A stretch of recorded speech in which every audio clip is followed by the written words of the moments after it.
It's the most wonderful time of the year. You're right, Mr. Williams. It is the most wonderful time of the year. Welcome to Coder Radio. I'm, as always, Mike Dominic.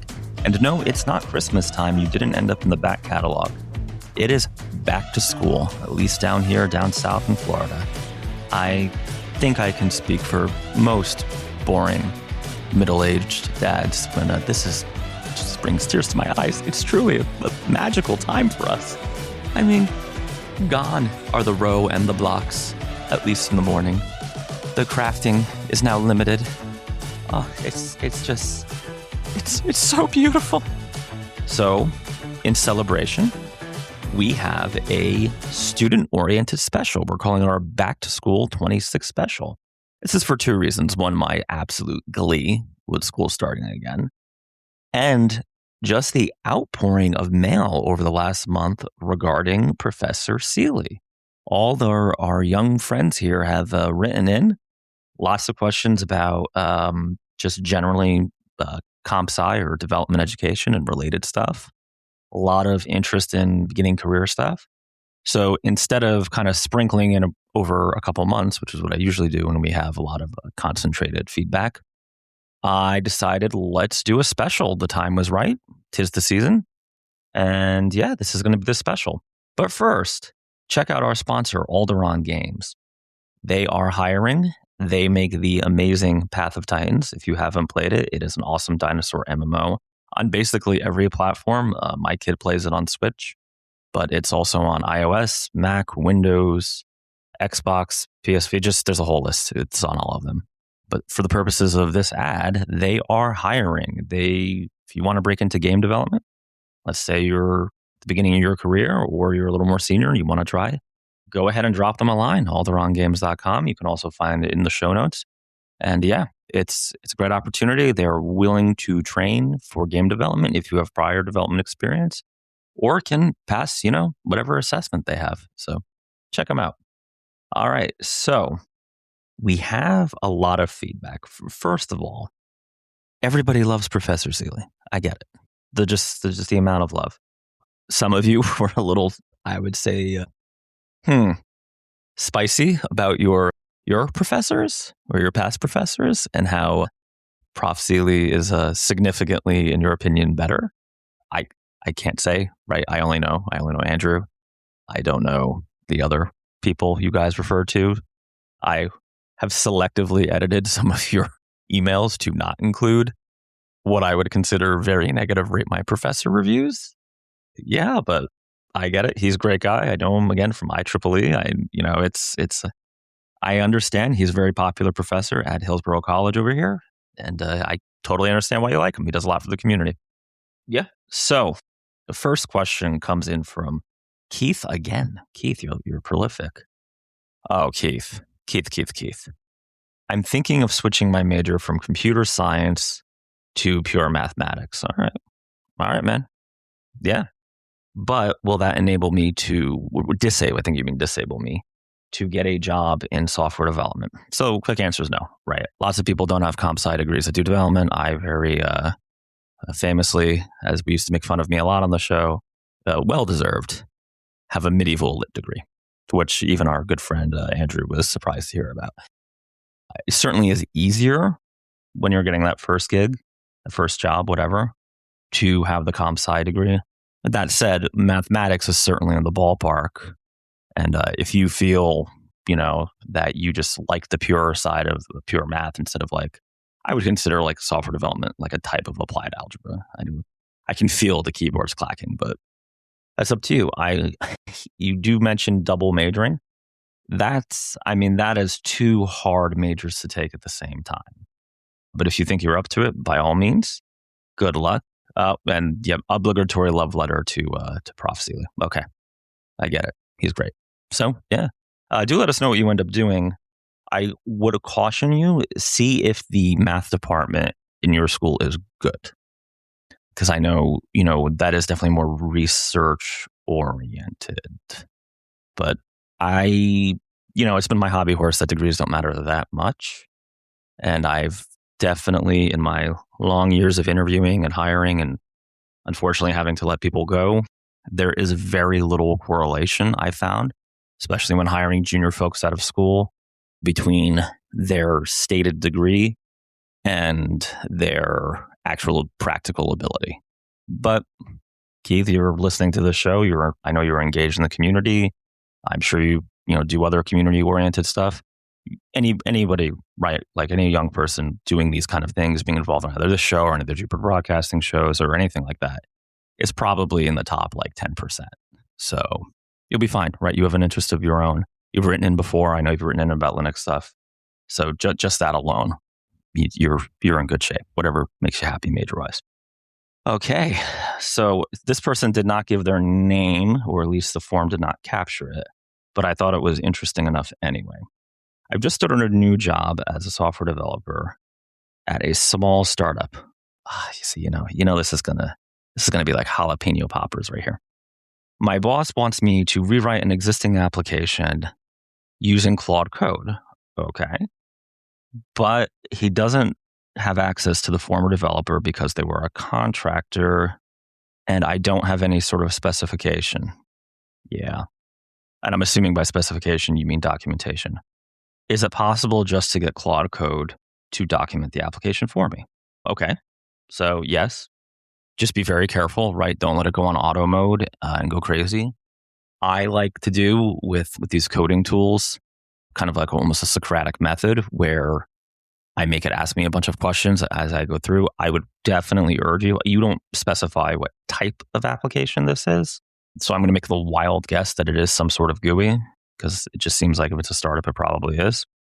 So maybe install it on your phone or your whatever platform it's for and run through it by hand a couple times so you understand at least what the existing app is going for. I'm curious why you're rewriting it. I guess I just made the assumption that it is in production. Maybe it's not. But obviously you have the code base if you say you can point Claude to it. So that's something to consider. I mean, I'm sure your boss has his or her reasons for telling you to rewrite it. Yeah. So, you should write it again because it's a little tough. You don't say what platform it is, and you don't say if it's like you're going cross-platform or if is it super old, maybe. That would make sense too, right? It's super old and you need to modernize it. But in terms of what does the app do? Yeah, Claude Code can absolutely generate you a nice markdown file that you can work through. But nothing is going to save you, for lack of a better term, from just manually going through each screen several times by hand and getting it down. This is particularly true if it's, let's say, a mobile application on more than one platforms or more than one orientation, right? So portrait and landscape, more than one device type, tablets and phones. If it's a web app, that actually gets exponentially larger because you have now, I'm assuming it would run on mobile. So you have all those devices to care about, all those orientation screen sizes, and any browser specific issues. It is less of a problem these days, but of course we've spent years talking about the nightmares of legacy mobile Safari. Yeah, I mean, on the one hand, to be honest with you, a clean site is a little odd of a request, but it'll be a good learning experience for you. And do write in and tell me if there's like a specific reason. The one thing I could think is maybe the app is like an old native mobile app and you guys want to go to PWA or cross-platform or something. But I am pulling that directly from my butt because you did not say.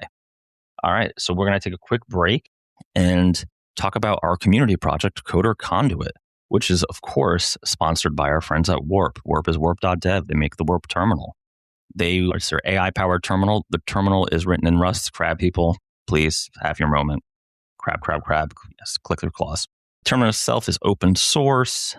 It runs all your popular coding models. It also can intelligently orchestrate your models. They call it a software factory, which is actually a term the industry is adopting. And that's what the Coder Conduit project is. Anybody can contribute. I know a few of you wrote in because you're I'm still in high school or I'm in, almost in ninth grade. I'm at freshman year of college. But yes, you can contribute, right? The whole point of this is anybody can contribute. It's an open source license. It's MIT. It's going to stay up there forever. And yeah, it's courtesy of Warp. It is developing Coder Conduit, which is basically going to be the Coder Radio community software factory. So doing orchestration of various skills and agents to, I'll give you an exact workflow example. You're doing a pull request for a feature. We're going to have an agent that reviews that, gives feedback, intelligently opens tickets via GitHub, and back and forth, or indeed can approve it, right? If there's no issues found.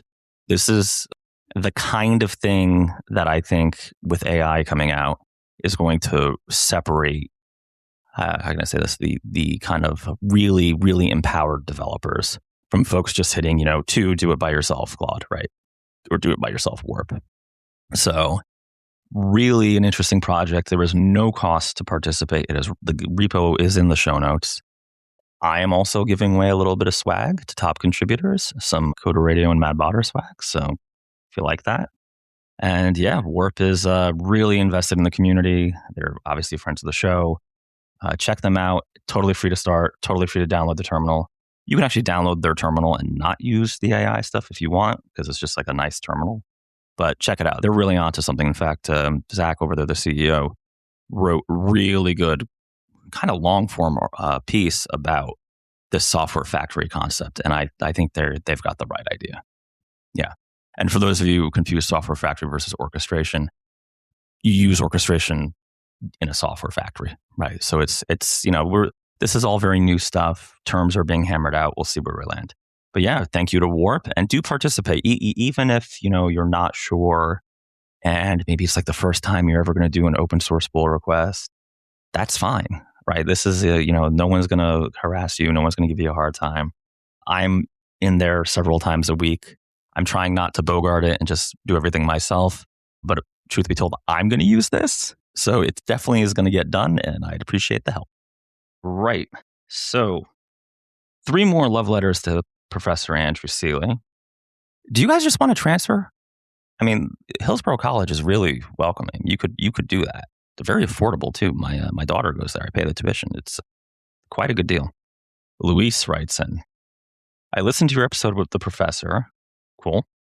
I don't agree with you on using AI for university homework. Why wouldn't I use all the tools available? It doesn't make sense. In the professional world, wouldn't you be using AI anyway?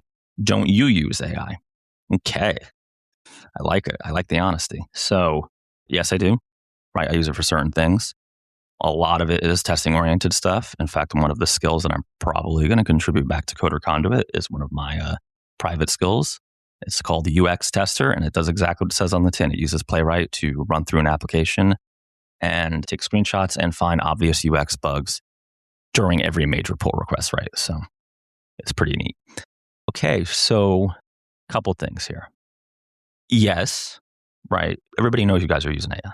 It's like if you think you're, in college or even high school and that your teachers and professors don't know that you've whipped open ChatGPT or Codex or Claude or Warp, although I'm not sure how much the folks at Warp would approve of you guys using it for your homework, but it's a thing. The problem is, okay, if you have an assignment and it's trying to teach you, let's say, I'm going to do a little bit of a contrived example so everybody can understand it. Let's say you need to learn about multiple inheritance, right? In a language like C++ that has that. That is, for someone with experience, pretty simple concept. That can get very messy, which is why a lot of languages don't have that, by the way. And you could almost certainly put in the assignment as the prompt for Codex or one of these tools and get an answer out that's going to be correct. But at the end of that process, do you understand multiple inheritance? Do you understand, why you might want to use it? There are people who say, yes, it's a great feature. It's a necessary feature. There are places for it. There are other people who are more tepid about it. And there are people who straight up hate it, right? Maybe I should have picked a slightly less controversial feature, but it's, for instance, it's a feature of C++ that a lot of places I've contracted for, if they have like a developer style guide, they explicitly say, thou shalt not use multiple inheritance. So multiple inheritance is, by the way, it's like, animal subclass dog. It would be like animal, living creature, and dog's a subclass of both. That's a really crappy example because I had to make it up on the fly. And there's a lot more that goes into it, but you get my point. So, and if you use like a language like, I don't know, Ruby, it doesn't let you do that. Or if, I don't remember if Objective-C would because I never use it. I'm one of the you shouldn't do this people. So, but have you learned the lesson? Or maybe even a simpler example is maybe you have to learn, oh, here's a good example in my hometown. So you're taking a class in C, right? Or Objective-C, it's probably C. And you have to learn how blocks work.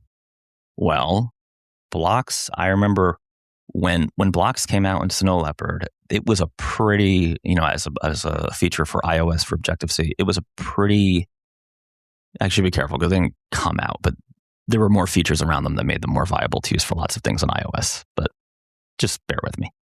It was a pretty thick concept for me to learn and to learn the nuances of, but I ended up using them all the time because, back in the sands of times when doing things like loading images asynchronously was a pain in the butt on the iPhone, that was a good way to do it.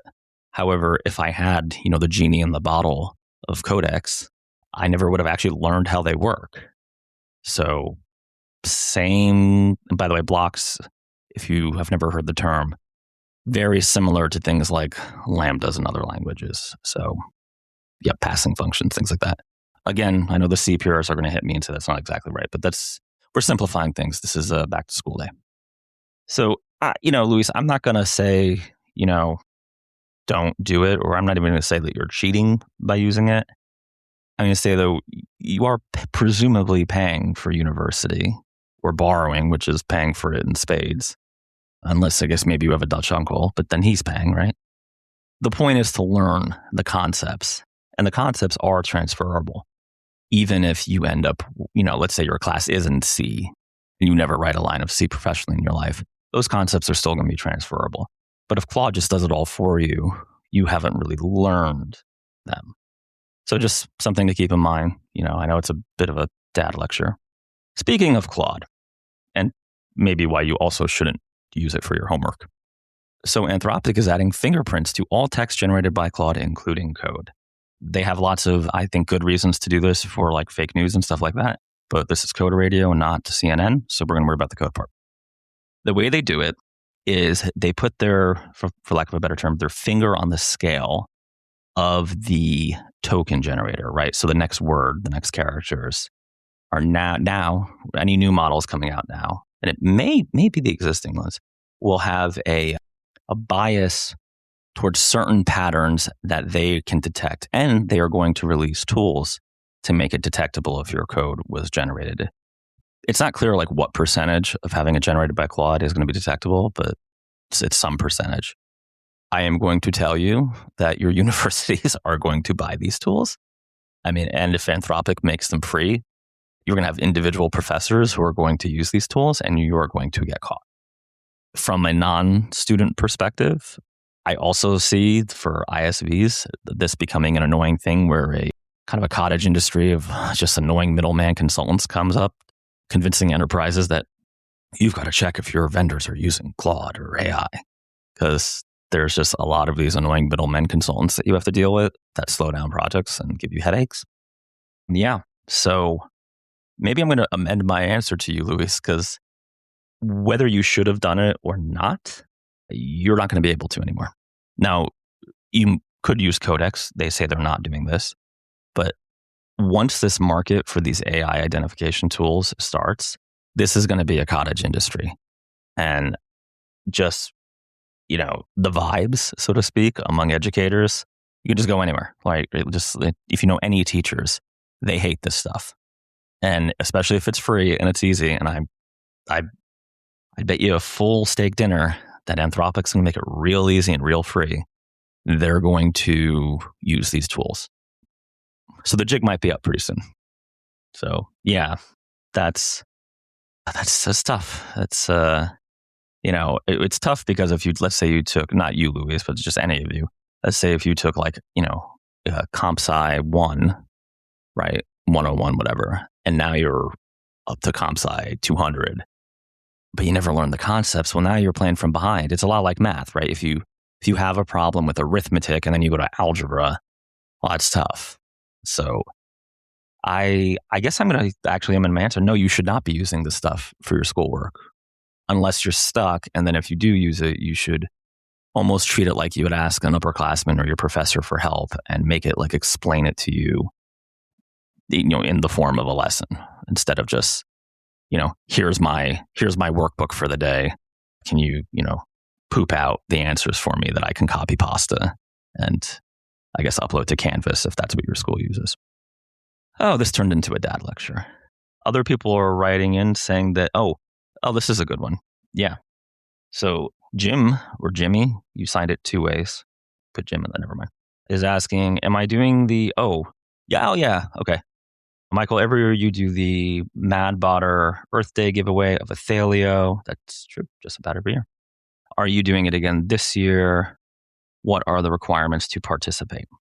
Okay, so requirements to participate are you have to be a student, high school or college. If you are a minor, you need to send me something written from a parent or guardian that says you're allowed to participate. And yes, I am planning on doing it this coming year. I am considering changing it from Earth Day because it just seems like every time I do it, about 2 weeks after it closes, all of a sudden there's a bunch of folks who are emailing and, oh, did I miss it? I don't know if it's the time of year. I don't know what it is, but I am thinking of doing it. Again, I'm not sure, it has traditionally always been a Thalio. It may be again. Yeah, so I'm toying with when, because I don't know.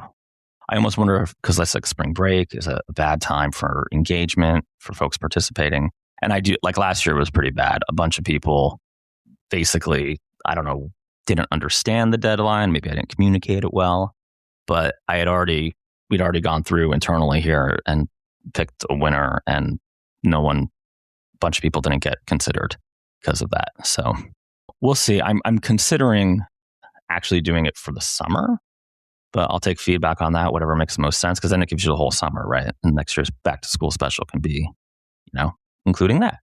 All right. So last piece of housekeeping, which I usually do up front. Join the Discord. There's a lot going on in the Discord. People are finally coming around to the glory that is the Phantom Menace. So that's great.